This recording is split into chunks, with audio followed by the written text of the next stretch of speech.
আমাকে যদি বলে যে বাংলাদেশের শিক্ষা ব্যবস্থা আপনি কত নাম্বার দিবেন, আমি বলবো 5 দিন। মুখস্থবিদ্যা, এই মুখস্থবিদ্যা দিয়ে জীবনে কিছু হয় না। আমাদেরকে কি শেখানো হয়? উত্তর মুখস্থ করা। এটা কোথায় কাজে লাগাবে? আপনাকে আমি যদি বলি যে বঙ্গবন্ধু কত সালে পৃথিবীতে এসেছে, কত সালে গিয়েছে, এটা আমার লাইফে কি ইম্প্যাক্ট ফেলে? কিছু হবে না, এইসব জেনে এই আমি মুখস্থ করে কি করবো? রবীন্দ্রনাথ কত সালে কি করেছে, তার কয়টা বই আছে, ঘোড়া নাকি শেষের কবিতা, লাভ কি আমার জীবনে? প্রশ্ন করা শেখায় না। বাট আপনি দেখেন, যেখানে যান, ইউটিউবে গেলে আপনাকে প্রশ্ন করতে হবে, চ্যাট জিপিটিতে গেলে প্রশ্ন করতে হবে, জীবনে যা চান প্রশ্ন করতে হবে। আপনি কোনো কিছু জানতে চাইলেই প্রশ্ন করতে হবে।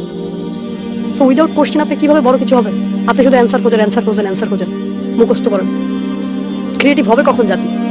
অথচ উন্নত বিশ্বের দিকে তাকান, এই সিস্টেমই নেই। আমাদের যে শিক্ষা ব্যবস্থা এখনো চেঞ্জ হয়নি।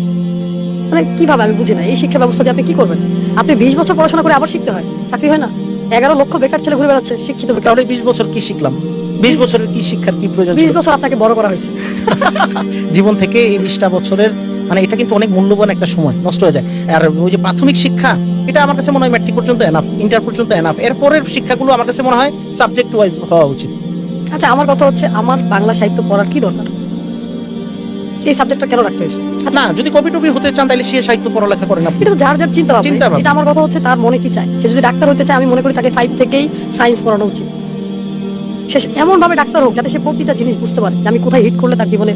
এই যে ডাক্তারের ভুল চিকিৎসার কারণে হাজার হাজার লাখ লাখ মানুষ মারা যায়, কারণ কি? মানুষ পড়া চোর। সে ডাক্তারি শিখতে যেও চুরি করছে, মুখস্থবিদ্যা মুখস্থ করেছে, পড়ার জন্য উত্তর দিয়েছে, এখন মনে থাকতেছে না। এখন আর মনে থাকতেছে না। কারণ সে যদি প্র্যাকটিক্যালি করতো।